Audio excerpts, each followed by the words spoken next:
नमस्कार मित्रों।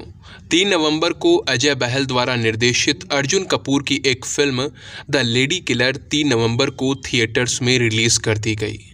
इस फिल्म के अंदर अर्जुन कपूर के साथ साथ भूमि पेडनेकर भी मुख्य भूमिका में हैं।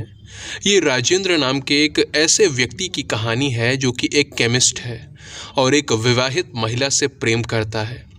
उसका एक दोस्त है जो कि पुलिस वाला होता है। वो उसे विक्रम वर्मन से मिलने को कहता है क्योंकि विक्रम रजवाड़ों के ख़ानदान से है, बहुत अमीर है और एक बड़ा हॉस्पिटल खोलना चाहता है। तो विक्रम से मेलजोल बढ़ाकर राजेंद्र अपनी केमिस्ट शॉप को आगे ले जा सकता है।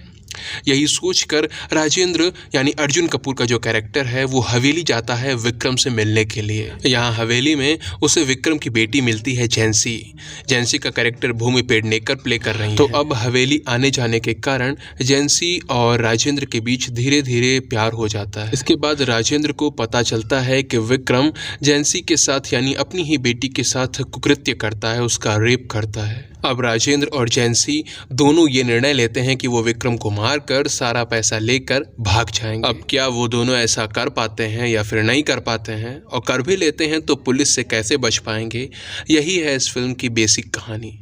हालांकि इसमें और भी कई बातें साथ साथ चलती रहती हैं, जैसे कि राजेंद्र की विवाहित प्रेमिका जो कि लगातार उसके पीछे लगी रहती है।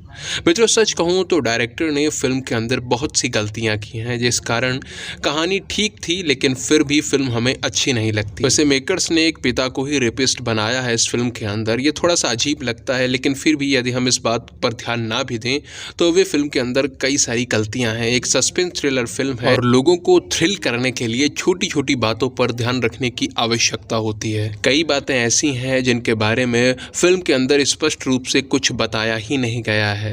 इसी तरह से जो क्लाइमैक्स है वो भी हमें अधूरा अधूरा लगता है। फिल्म शुरुआत में तो हमें खुद से जोड़ लेती है, लेकिन जैसे जैसे कहानी आगे बढ़ती है इसकी कमियां हमें दिखती जाती हैं। सबसे बड़ी गलती तो ये कि राजेंद्र और जैंसी पुलिस से ऐसे बचते हुए निकल जाते हैं जैसे कुछ हुआ ही ना हो।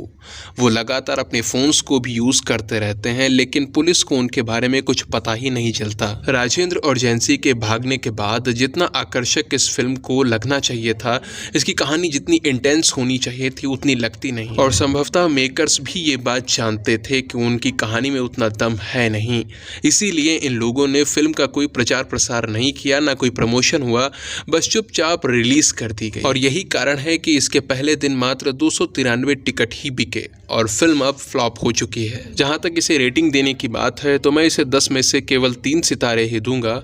यदि आपने इस फिल्म को देख लिया है तो आपका अनुभव कैसा रहा वो आप नीचे कमेंट सेक्शन में लिख कर बता सकते हैं। वीडियो को अंत तक सुनने के लिए आप सभी का बहुत बहुत धन्यवाद। जय सिया राम, जय मां भारती।